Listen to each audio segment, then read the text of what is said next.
It's a glitch, always with the glitch.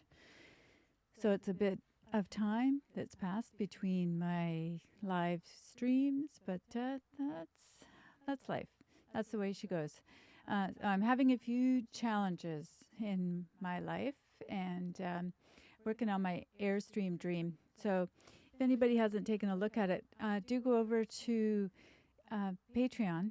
My Patreon channel is, I do believe that it is under character driven. So I'm going to say patreon.com, character driven.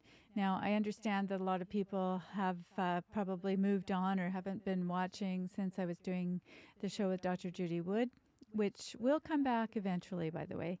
But what I want to do is to focus more on what it is that I'm doing here and try to get people behind the idea, because it's, in a certain way, it's a kind of an old-fashioned idea where we go on location and we are covering some of the events that are happening in the area. Also, I'm trying to make it more accessible for people to get onto YouTube. One of the things I do for people is to help them to get their own channels going. So if you want to get in touch with me here or anywhere else, I am happy to help you. It's a service that I provide, and I really enjoy doing it. So if there's any way that I can help you in getting your voice heard on this platform, then by all means, get in touch with me and I'd be happy to help you. Part of what I want to do is to provide a little bit of just philanthropic service to people. On the other side, I really don't have a place to live, which is an interesting part of the situation here, because what I have is an Airstream, but I also, I have lived in permanent places all my life, and I'm not a hobo, as my friend Stephen Shellen would call it. I've spent a lot of time raising my kids. I've had 6 kids, and I've raised them all. And I actually quite enjoy the idea of being less attached to a place. That being said, I got us into a situation where I was helping a friend. I was going to say an old friend, and actually she is an old friend. I've known her for a long, long time. She was my teacher a long time ago. And being here on this particular property has been interesting, but there's a huge misunderstanding about how much I'm able to dedicate to her projects, and I mean basically full-time and more. And that was all really great, but I wanted to be able to help other people as well and to do my own work. I'm a student. I've gone back to school, so I'm kind of living my life in reverse. I started off doing the kinds of things that you would expect maybe an older person to be doing when I was quite young. I was I had an entrepreneurial spirit. I wasn't, I wasn't successful in the classroom like a lot of people are. And a lot of that I would say is owing to the fact that I was left-handed. And that's in no way am I trying to say that being left-handed is an excuse for anything. What my analogy is these days is just to say to somebody, if you were in an environment where you had to use, say you're right-handed, and somebody said, okay, you're going to have to play this game, do this experience, do this activity with your opposite hand. So and your opposite foot. So say you're a soccer player and they just say, okay, you're going to have to lift, catch all the balls with your right hand now, and you're going to have to no, that's the other way around, with your left hand, and start with your left foot, etc. You always would feel a little bit like you were a klutz, or you were not exactly able to compete, I suppose, on the same level with other people. And it's not always about competing, but it's just keeping up. So I think that's why left-handed people would tend to get more into other areas, besides the fact that their brains work differently, I'm pretty sure. But that aside, I think just a really physical part of it is that you're in a classroom where everything's oriented toward the right-handed person, the teacher. Especially if you're my age, if you're younger and you're going to school, I'm sure that there's a big difference, but you can still sense that things are oriented to a certain um, um, way of thinking and a way of doing things. If I seem a little bit ishkabibbled or, on another track, it's because I've just done my radio show. I have a terrestrial radio show, so it's really interesting to change over from one to the other. But I'm trying to do it to sort of do the mental activity of changing my mindset. I'm not really keen on being on camera, but I feel like this is a really important thing that I'm doing here. And I'm going to really start to work on doing it. And that's been the encouragement that I've had from people, because there are a lot of things that I want to be able to help you with. And one of them is the entrepreneurial side of things. I've started businesses. I've been in business my whole life, really, and I do mean that. My whole life I've gotten involved in things at a very early age. And I would say that that was a lot to do with the fact that my mom was quite ill. She didn't drive. My parents had me when they were older. My dad retired from the military, and he was shell-shocked during the Second World War.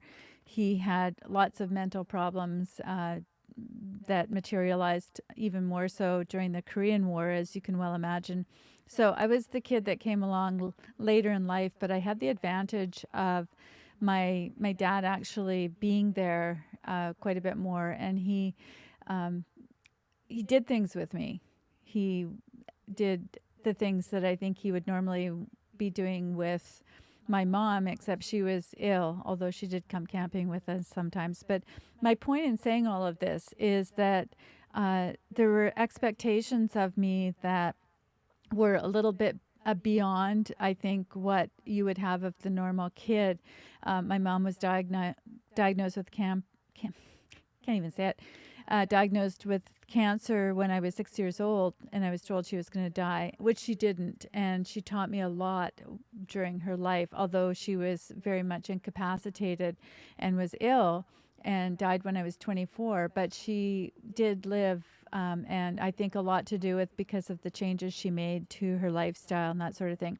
My dad was interesting. He challenged me to think, and he didn't give me easy answers. And I think a lot of that was to do with the fact that he had to think while he was serving overseas. He did 5 years the first time. He had just gotten married to my mom, and they had just had a child, my sister, and he was shipped off when she was, I believe, 10 weeks old. And so, she didn't get the advantage of having my dad there, but she was surrounded by all my mom's sisters.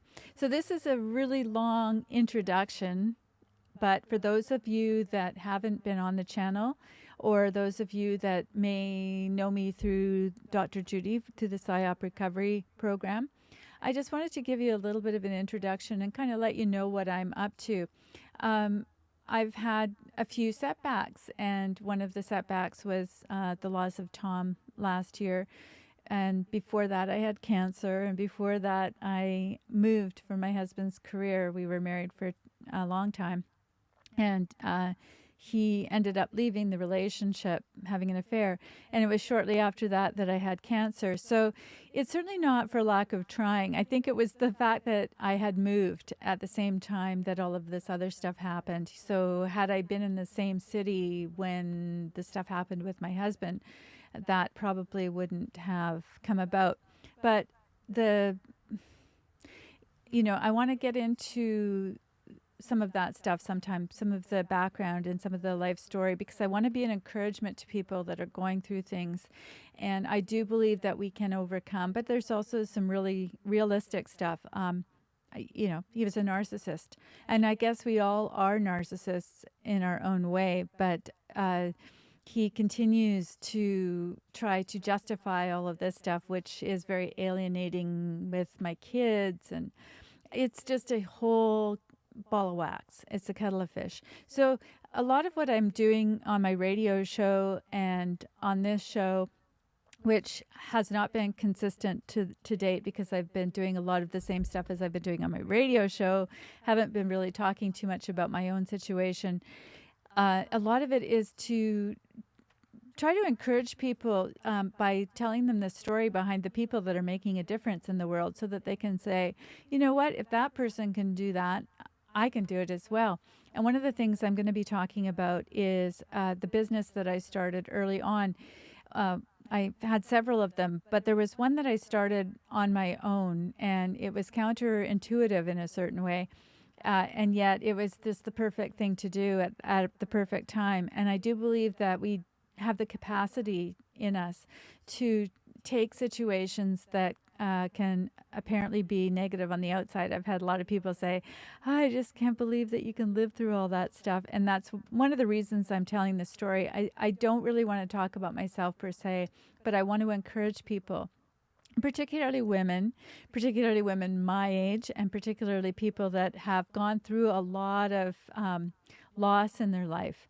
And one of the things that I ended up losing in that relationship, very long story and a bit too complicated, but it has to do with the fact that he left the relationship, kind of went underground, and I ended up having cancer. So it was one of those things that you just sort of go, something has to give. And so the thing that I gave up was my home. And I'm still paying the price literally for that. So when I decided to take this old Airstream, which is a 1969 Overlander, and, you know, it was gutted, but I sort of took it and revamped it, reconstructed it, and made it into a studio. I was basically taking my photography studio and my filmmaking studio and putting it together and saying, well, bricks and mortar is not the way to go anymore. And I kind of knew that a long time ago. Unfortunately, I was, as my ex said, wasting my time learning how to do all of these things like designing websites. And I'm talking about PHP. And I've always been an early adopter. I had a computer in 1983, and I was learning a lot about how the dark world of DOS worked, which has stood me in really good stead. So all that wasting my time while I was in between raising kids and running businesses and writing. I was writing and doing a lot of different work for magazines and that sort of thing. And I was doing the cover for magazines. So I don't think I was wasting my time, but in the in-between time, yes, I did dedicate a lot of time to changing from a bricks and mortar model to the idea that things could be portable. So that's basically the idea behind the Airstream studio. I do have a full-time radio station that I run, and I'm looking for content. So what I'm hoping is that this show will be an inspiration for any of you out there, no matter what age you are, no matter who you are. I don't care what gender you are. It doesn't matter to me. By the way, if you hear rain, that's because it's raining, and I'm really happy about it because we've had a drought all summer. So you can hear the rain definitely on the roof of the Airstream. And so that's all part of the CHLY. I have a little stage here, and I'm going to sneeze. I'm going to try not to sneeze into the microphone. Anyway, if I do sneeze, sorry about that. I think it just being inside quite a bit today has been interesting because as I say, I did the radio show, and now I'm doing this show, and I'm really trying to be consistent because I want to create a community of people here that I can, well, and that can help me too. I mean, honestly, it's a reciprocal thing. And so what I'm looking for is people that want to support this, even if you want to give me $1 or couple of dollars or, you know, whatever it is. I'm not going to buy coffee. I buy my coffee and then I grind it.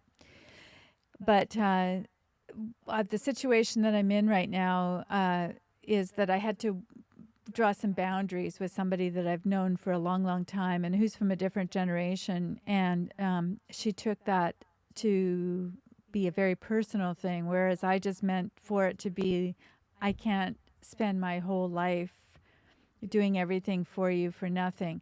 And I was renting from her, and it's a complicated situation.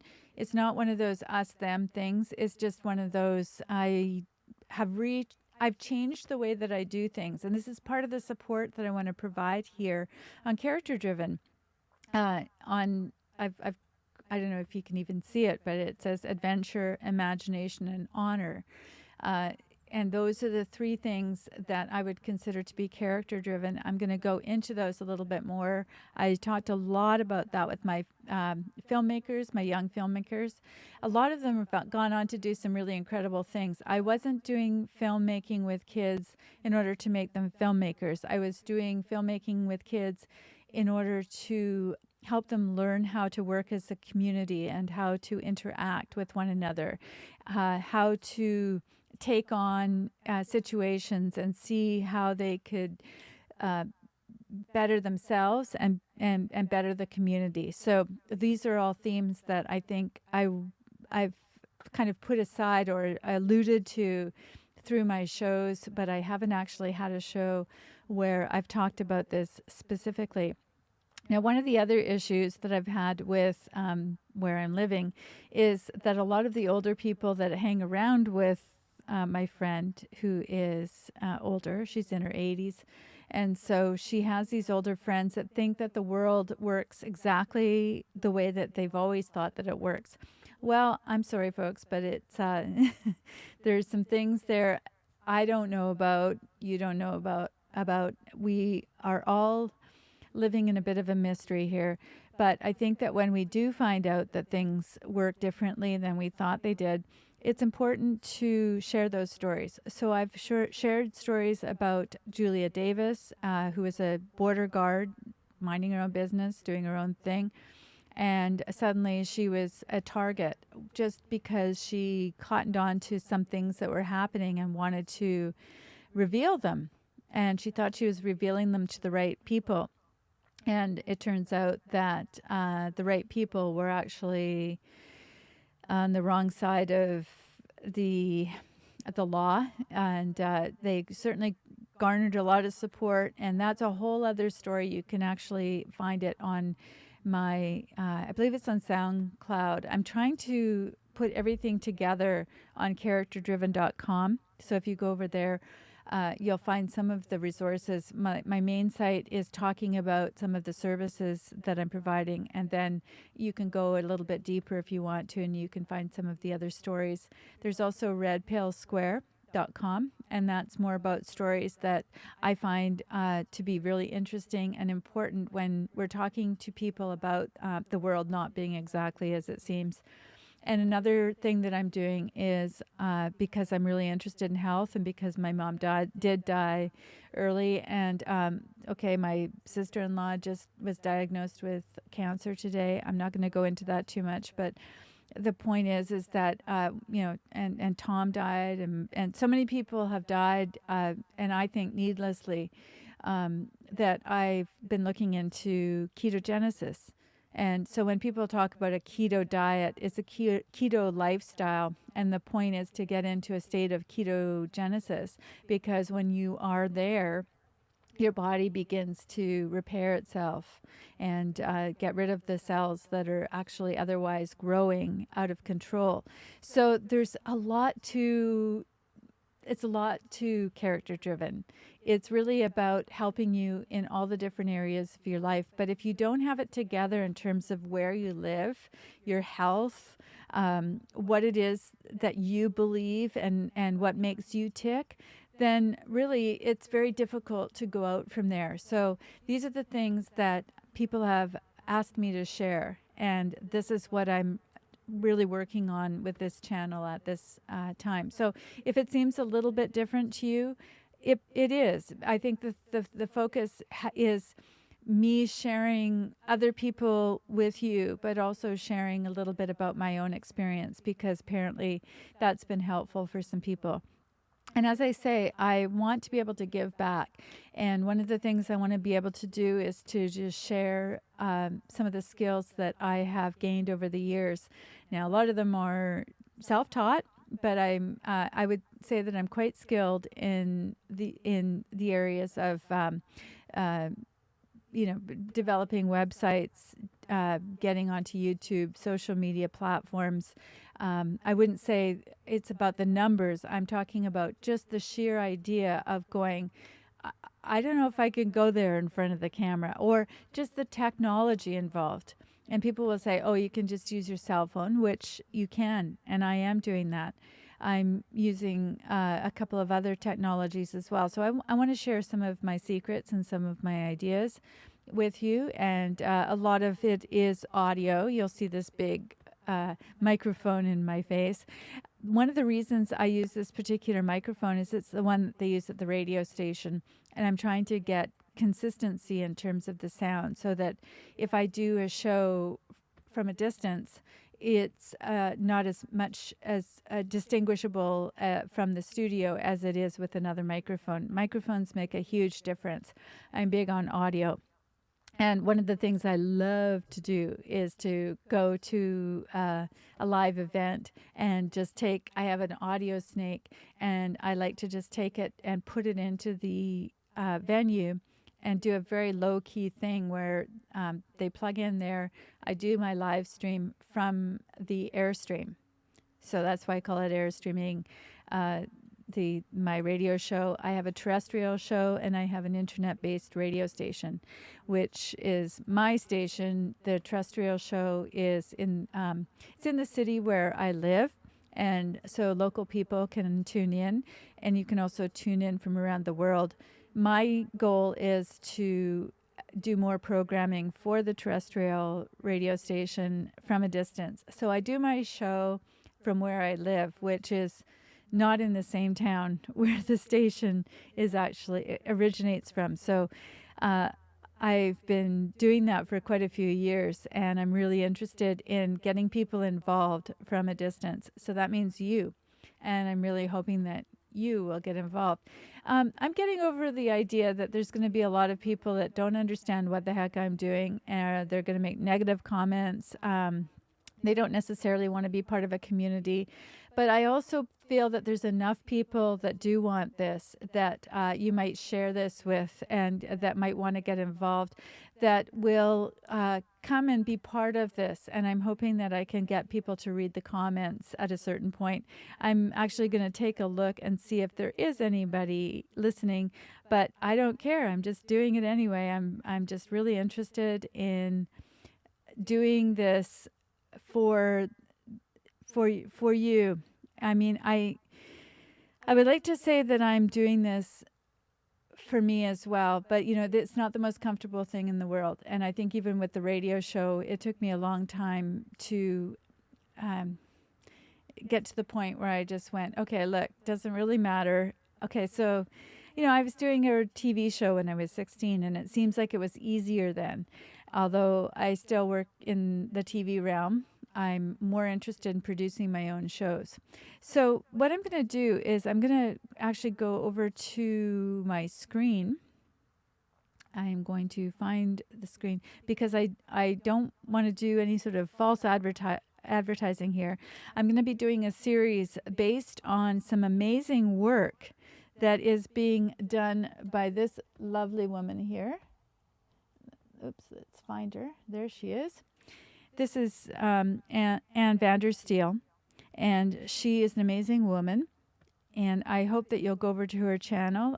In no way do I want to usurp or commandeer anything that other people are doing, but for many months now, and I'm going to venture to say a couple of years, I've been talking about some of the issues around Spygate, or as my friend at the War Economy,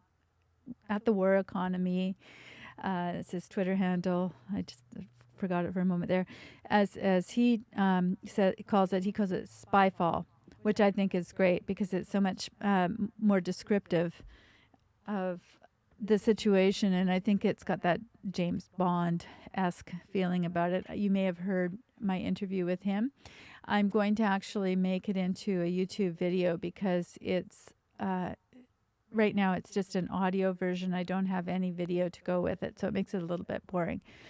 However, it was an amazing interview with At the War Economy because he too has been looking into this only from a British point of view, what's been happening behind the scenes with the Five Eyes countries and that sort of thing. So now we've got Your Voice, and she's got the trademark there, Steel Truth, STEEL, Truth, which, after Anne Vandersteel. She's a wonderful reporter who has gotten a really good scoop, I think, in terms of the people that she's been able to interview, because they're actually deep state people, and actually there's a lot of them coming forward. They're getting rather tired of the whole situation with this with the deep state, and I do think there's things that are on the horizon that are going to be happening that won't necessarily be positive in the beginning, but I think it's really important for us to know that these things are coming down the pike, because we're getting so really close to the truth of the matter.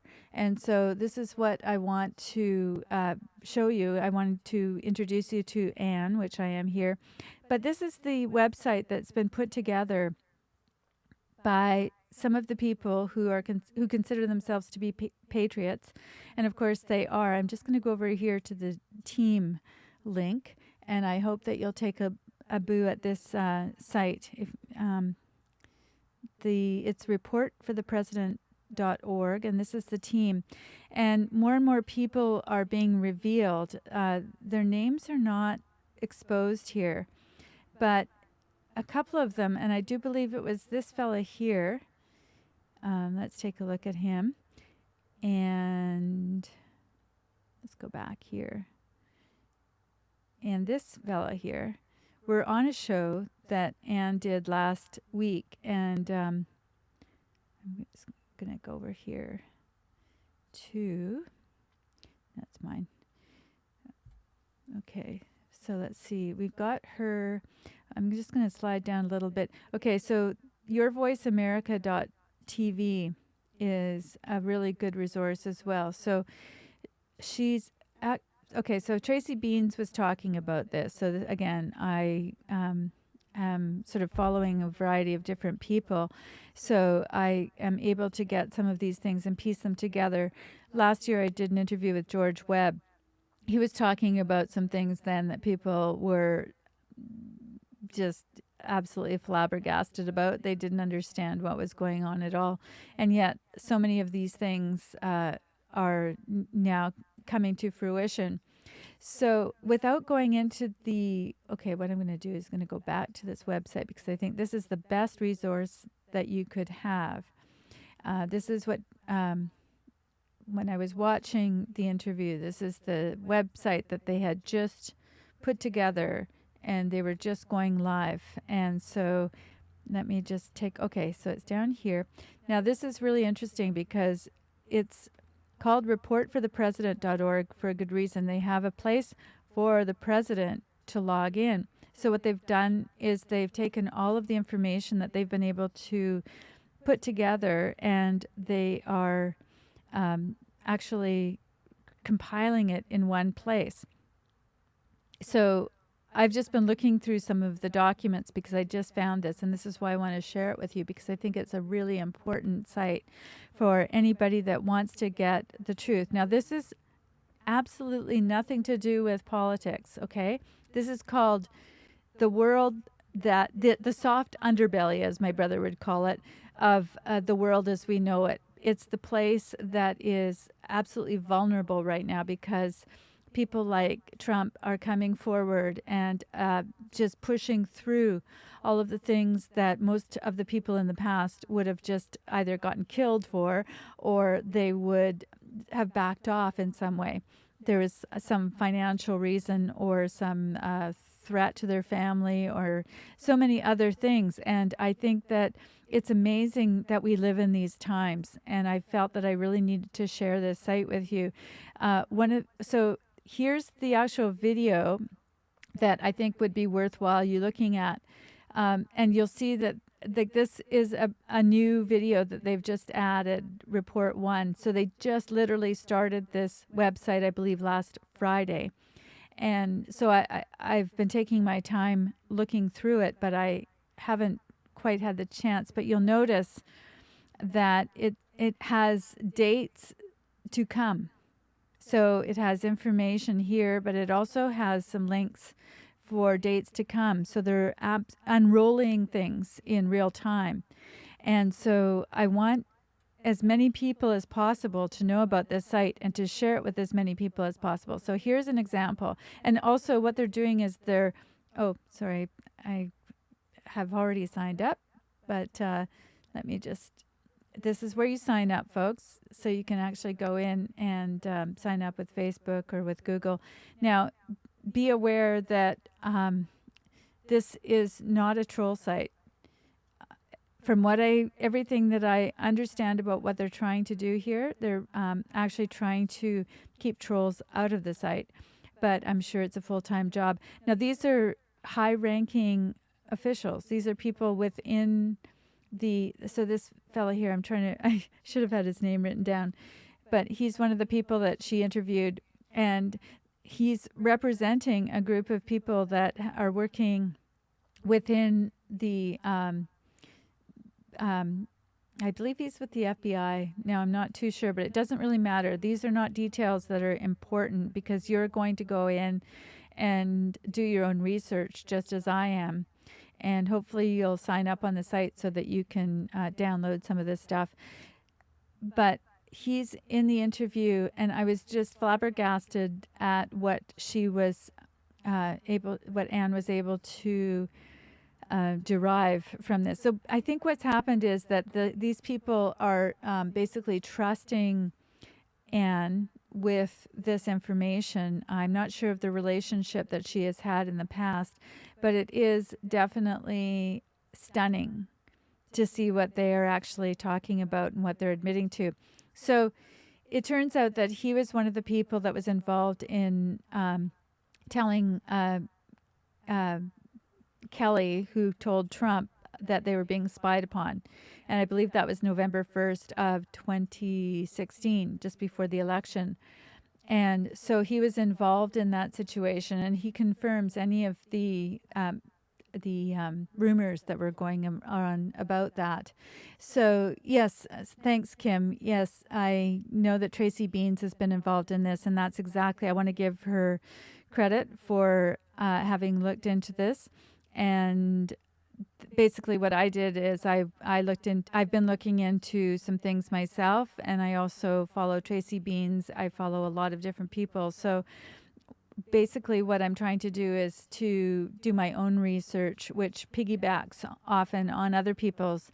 As I said, I interviewed George Webb last year when these things were considered to be highly suspect or suspicious, because we couldn't understand, I don't think, how deep this went. And so when George would talk about things, they were very dense. And so what I would do is I would try to take a look at things and dissect them a little bit for people who hadn't been watching the show on a regular basis.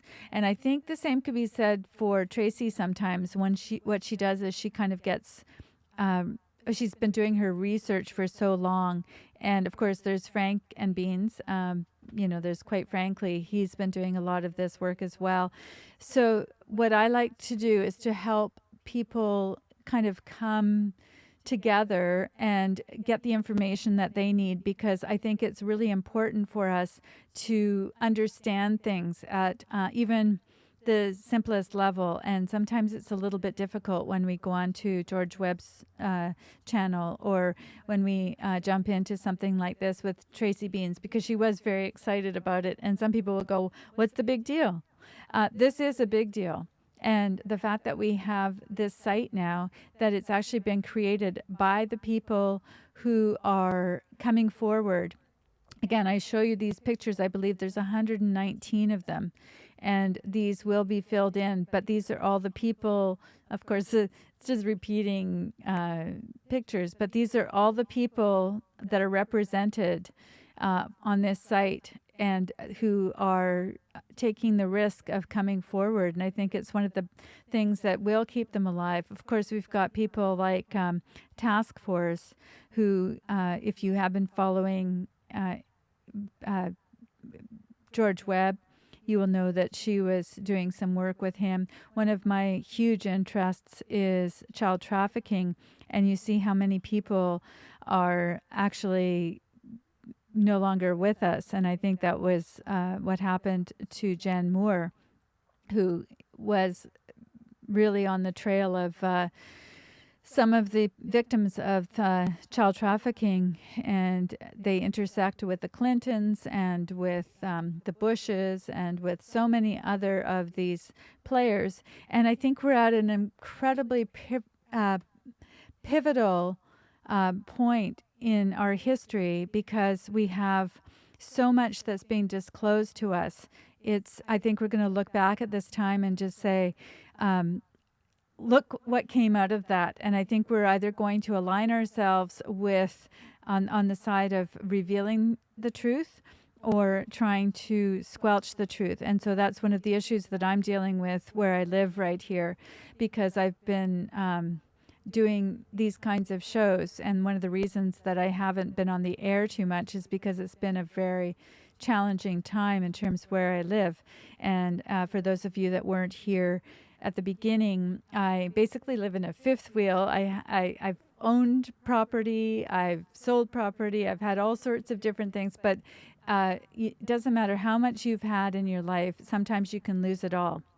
And that's something that happened to me a few years back. And that's okay, though, because it helped me to go onto this trajectory. I have my Airstream studio, I've got my fifth wheel, and I'm just hoping that there are enough people that will support the work that I'm trying to do here, and that people like this are trying to do in revealing the truth. And sometimes we just need to work together as a community. And I'm not going to worry about where I live or how I live. I'm just really interested in getting this out to people. So it's a decision I've made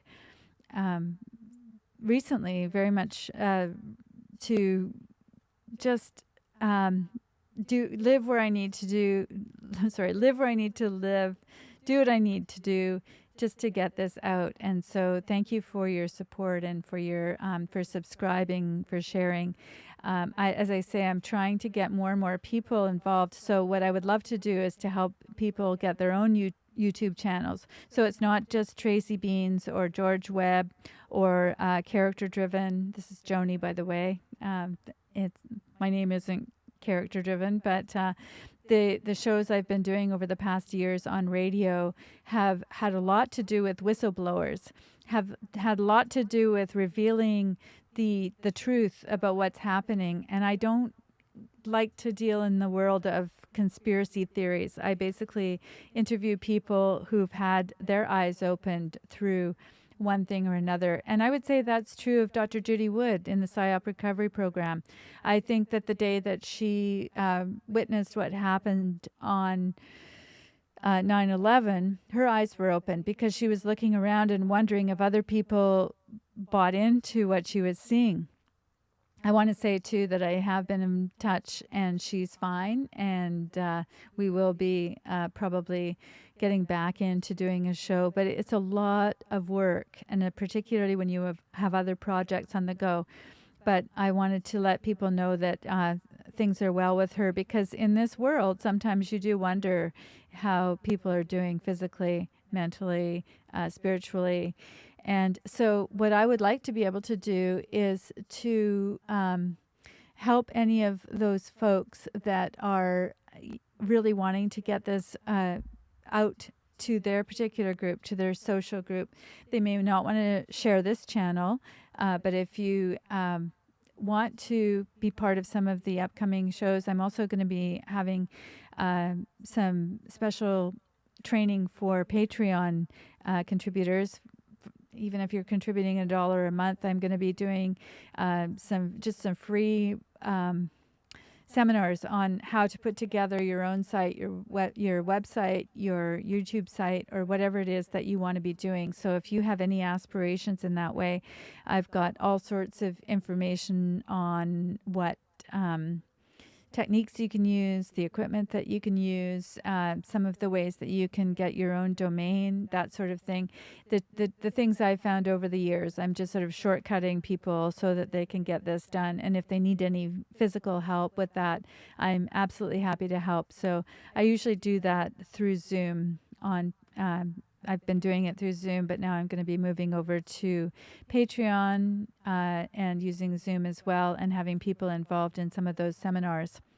So I'm looking at some of the information here, and I'm seeing, or the chat, I'm seeing that Kim is talking about Q and being a fraud. And that's a really interesting perspective, and I have to say that I have gone back and forth with the Q thing.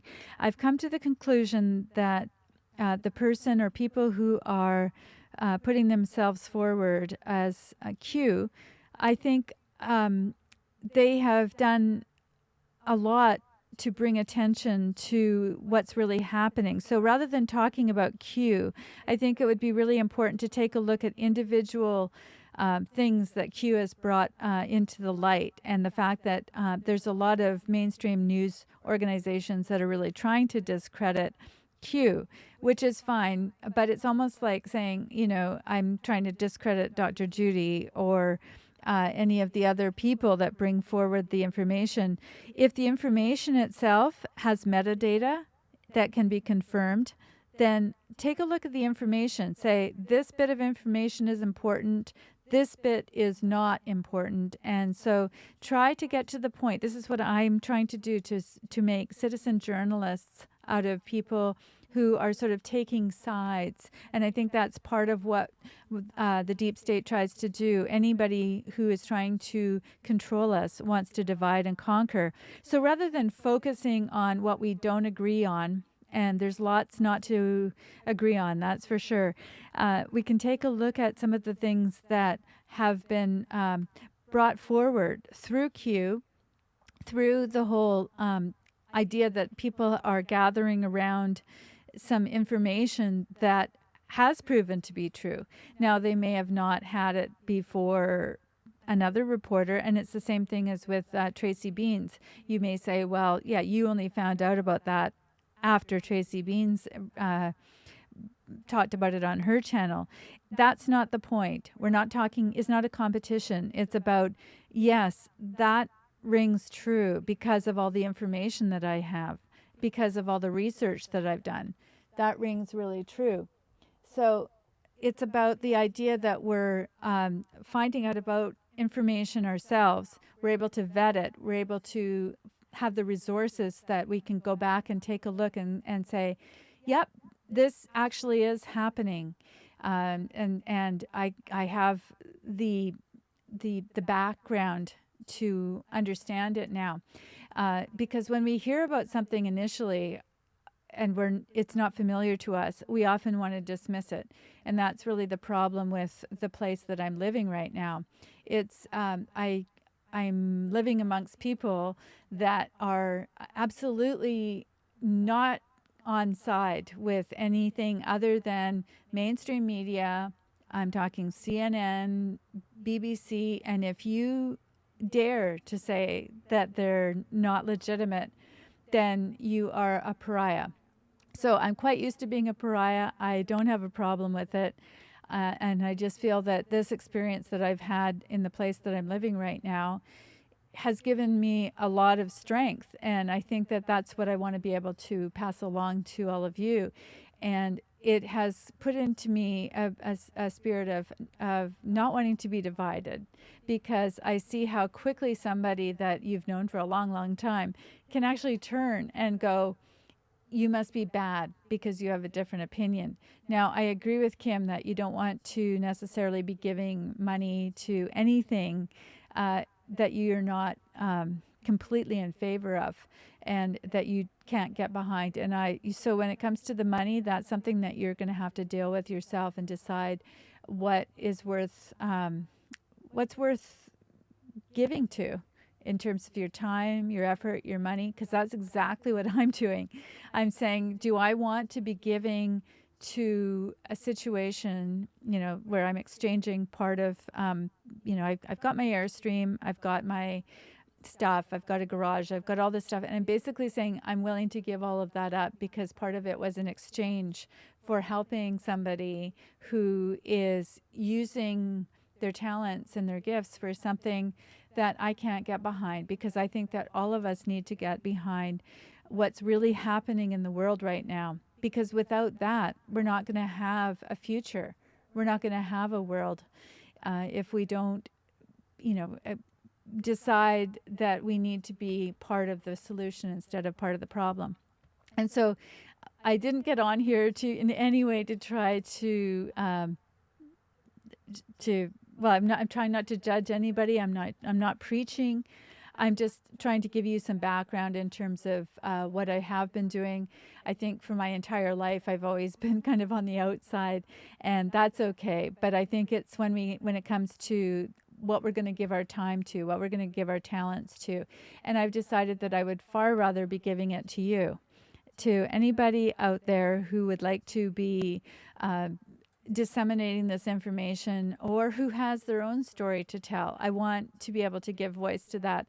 And it isn't just a new thing, because the fact that I have the Airstream means that I've been able to go out into the community and to offer people an opportunity to talk about their music, their projects, the things that mean a lot to them. Often, okay, so here's the situation. I was doing a TV show I was producing, and the director was driving me to the radio station where I was doing another show, and he was asking me about what I was going to be doing on my radio program. Well, when I'm doing the TV show, it's all very straight ahead, which is why I got kind of frustrated with doing that, because it was all sort of non-controversial and about events and that sort of thing. And it's all great stuff, and it's great to hear about people in your community that are doing things. But the radio show that I was doing had to do with somebody who was a protester, because there was something happening locally where those people didn't have a voice, the people that were protesting. This is not about whether I agreed or disagreed with their stance. I found it really compelling to have the person that had actually locked themselves to a tree and was willing to talk about the how they got to that place. They had been involved, they did live on the streets. They had been involved with drugs, but it was this protest and this cause that had meant the difference to them, so that they actually decided that they had something worth living for.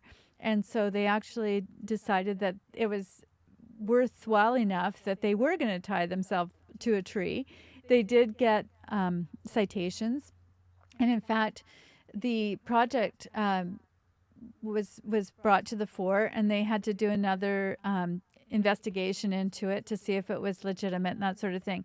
So I'm all for the whole process and that sort of thing, but it's these people that get dismissed as kind of loony bins that tie themselves to a tree that I want to give an hour to on my radio show, so that we can hear the background, we can hear how they got to that point, how they came to where they were interested enough about something that was happening in their community that they would get off drugs. I mean, that was really the whole thing, and they ended up, it changed their whole life. They ended up not being on the street, because there are people that choose to live on the street, and that's a whole other story. But this was an interesting story about a person. It wasn't about just this one little kind of vignette of their life. And so, of course, I made myself another I'm not going to say enemy, but I certainly don't make friends with people when they feel that television, radio is meant to be mainstream, and we report on the news and we trust the reporters. And if there's other people doing other things, then they don't really deserve to have a voice. And I would say that what I'm doing this channel for is completely to come up against that idea. And so if I can help anybody in any way to distribute the information that I think is vitally important, and this is vitally important at this time, then I feel like I'm doing something that's really worthwhile. And so I've moved into this whole realm. I'm just trusting. And I am a Christian, and I do trust that I am being guided spiritually as well as physically. And, I just got to a point where I thought, um, I really am going to have to trust for everything, including where I live, how I live. I am blessed to have this studio, portable studio. So anywhere that I have little electricity and an internet connection, I can do the show, and that's really exciting for me. I remember last year when I was talking to George Webb, and he just before the interview, I guess we had been talking, we'd done the pre-interview, and then before the actual interview, he went on the air on his show, and he said that it was a bit of a Jack Kerouac thing, and then somebody else said that I'm like a John Irving character. So I guess I got a lot of feedback last year about the idea of going on the road and doing things, basically having an idea and doing it. And I remember when I was much younger, and I had a 10-year-old son, and he gave me a birthday card to that effect. It was a guy riding a bike upside down, and it said, "The thing I like about you is that you have ideas," and then on the inside it says, "and you do them." And I think that's a great compliment, even though I think he thought it was maybe a bit of a wacky card. I thought of it as a great compliment. And what George said, and what my friend Bob said, and various people, I'm okay with that. So if you want to get behind the Airstream dream, that's great. We need some new tires. I need to repack the hubs. But you know what? I just got the brakes done on my truck. I've got Buck the truck, and it's a 1989 F250. Whether you like Fords or not, it's a great truck.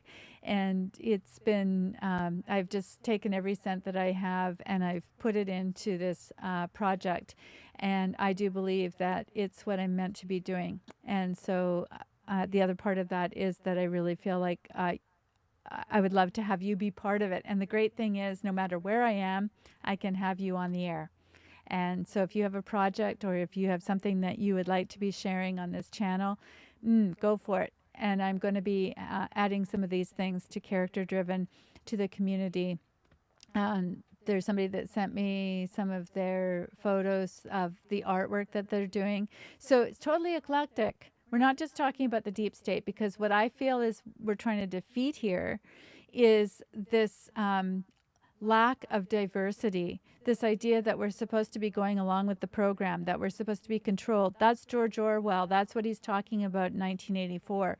And for those that might be younger than me, which is a lot of you, I'm sure, if, some of you have always worked at a job and have had people controlling you, and you know that feeling of just wanting to break away. And I think that's really what I'm trying to do, whether it's with young filmmakers or with you in my audience, and even in my own life, just to be able to have that adventure. And okay, so I've got adventure, imagination, and honor at the bottom of well, actually, if you look at the thumbnail, I suppose. And those are really important. They're three really important concepts. So when I'm teaching my filmmakers, they'll often come to me because some of them are 5 years old. One of them is just moved to London. She's in her 20s now. And she says, "Thank you for what you were doing." I think at that time it was theater. And we were doing productions from beginning to end. And then it moved into filmmaking in the 2000s.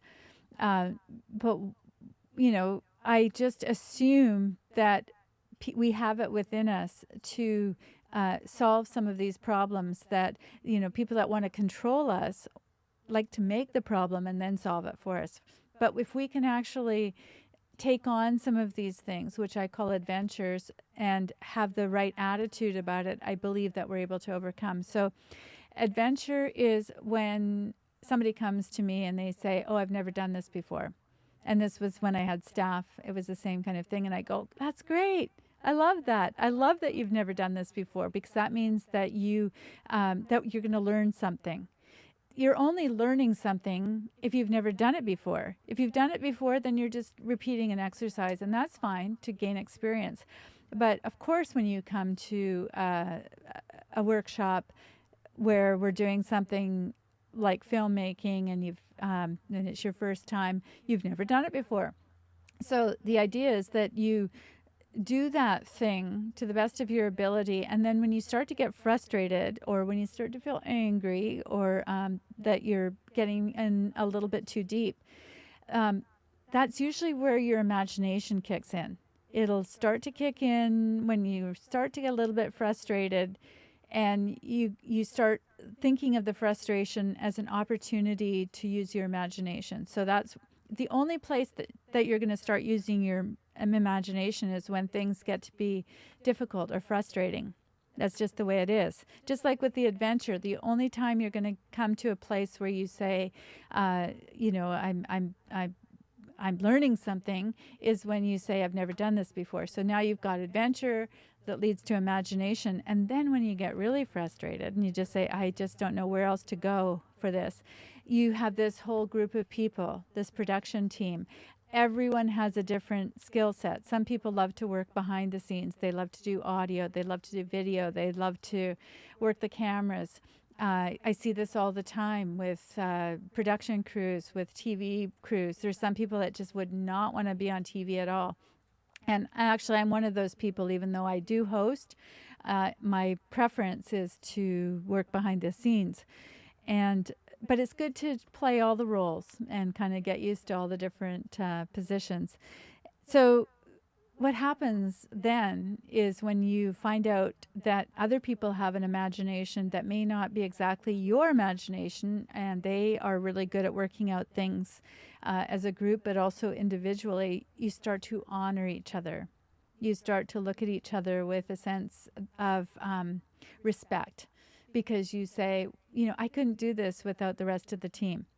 So I see you guys as my team. I see this as a team of people. This is not the same as having a channel that is named after me. You've got channels that are named after the person who's doing it. This is an opportunity to exercise adventure, imagination, honor, and to practice those skills. And one of those things is when we're talking to each other, even in the chat, we're just like the kids in the filmmaking.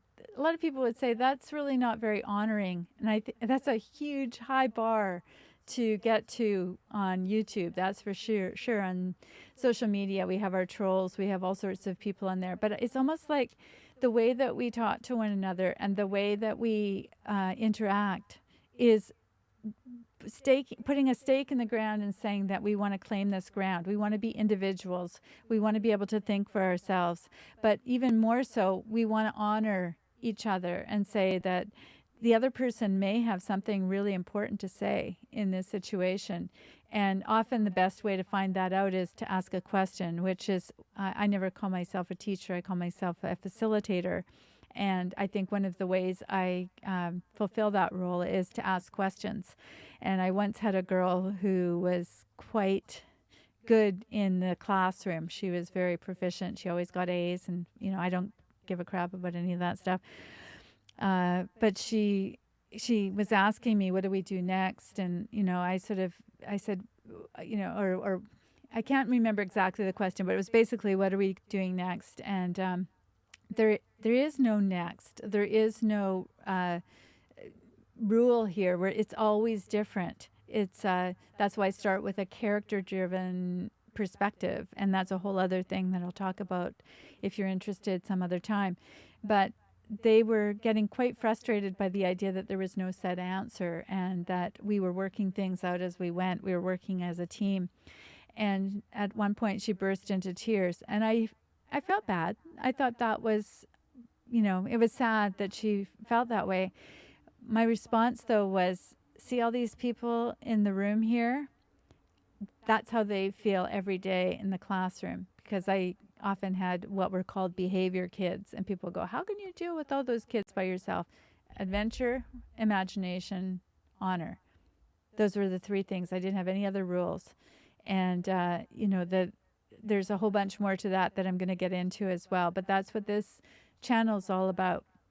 Character-driven is basically taking the story, turning it on its head, and saying, we're going to start looking at the characters in the story, and then we'll put them into a setting. So that's really how I see this channel, is that we're building our character, because without that, without a foundation of character, and without being driven by our character, then we really don't make that much of a difference in the world to other people. We may do to ourselves, and we may feel like we're doing something really important.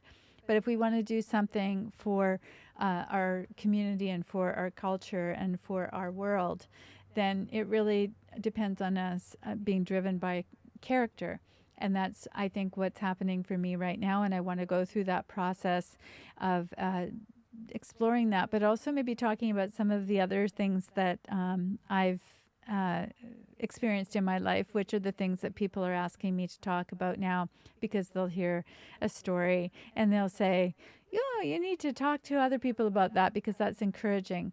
And I've gone through my share of counseling and grief and problems, and I just think that it's always that character-driven quotient that drives us through and helps us to get through. I always think of it as that, can't go over it, can't go under it, can't go around it, got to go through it. And that's one of my little go-tos. I think it's a song that I learned at camp, but and I'm not going to sing it. Thank you, Joni, for not singing that.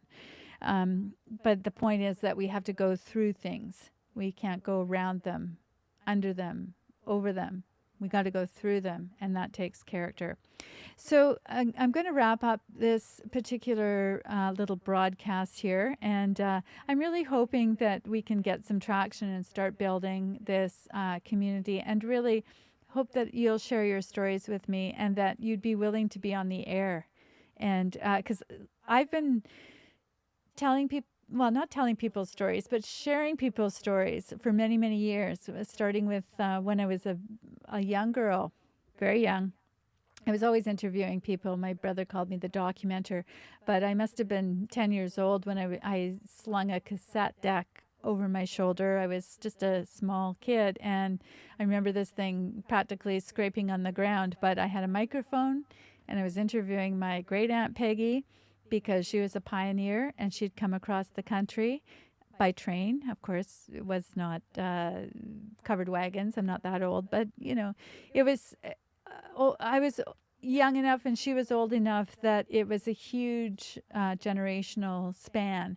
And she told me that story, and I've always been fascinated, always wanted to have a microphone or recording device somewhere to be able to have people tell their stories. So I would love to hear your stories. And if you want to go over to characterdriven.com, there's a contact form there. And if you want to talk to each other here, I'm going to be on every day, come anything that happens. And I'm going to be talking a little bit about updates to what I've been finding, and it may be that Tracy Beans or George Webb or any number of other people. I have a very eclectic group of people that I follow, and I find it really interesting to hear all of their information. But the most important thing is that I take that and synthesize it, do my own reading, and a lot of that stuff will go on to redpillsquare.com if I find it useful or helpful. So if you want to go over there and find out any of the supporting information or updates or that sort of thing, that's where you'll find it. The websites are the place where I do all of my work, all of my research, where I post things. This is the community, and this is the place where we come together and encourage each other to help each other and hopefully to share our stories. And I would just love it if you would send me any information. You can send me a video of something that you're doing right now, or questions that you have, or whatever, even if you don't want to come on live, or if this isn't comfortable for you to be on camera. We can do an audio interview, anything. So that's what Character Driven is. It's a community of people, I'm going to be coming on and talking a little bit about some of the situations. I did something on July 27th, if you want to go back and take a look at it. It's a little bit of a tribute to Ken, my first husband. And that was sort of what got me on this trajectory, because I realized I've had a lot of experiences in my life, and I do write about them. I'm a writer and a photographer, as I mentioned. I'm a filmmaker, but I thought, what a great way to share these stories and to hopefully encourage somebody. I know somebody that just got diagnosed with cancer today, and on my radio show, I was able to sort of revamp everything and to address that. And I just think it's amazing to have that opportunity. And I feel really blessed. And I really feel blessed to have you guys in my life. So thank you so much. I hope you'll like and share this video, and that you will tune in again, and that you'll become part of the community, that you'll go over to characterdriven.com, go over to redpillsquare.com. And also keto.me.live is where I'm adding some of the information about the lifestyle change that I've been made, where I believe we will be getting a lot healthier if we go into a state of ketogenesis. And so it's not a diet, it's a lifestyle. It's a way of getting your body to renew itself and to rid itself of all of the baddie cells, and to get itself back on a healthy trajectory, mind, body. It's not just your body. It's being proven to help with Alzheimer's, with dementia, all sorts of different things, because of course it's at a cellular level. It's helping to renew ourselves and to get rid of all of those things that have gone rogue. So that's a lot. That's a lot more than I was planning to talk.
So it's not really just one mutation that kind of grows and grows. And then if you compare between people, there's different mutations. So it's like all different mutations, but all causing the same disease, which is just about unheard of, right? It's just if you have different mutations, there's thousands of genes. We're all interesting to each other. We're not interesting to ourselves. Okay, I got it.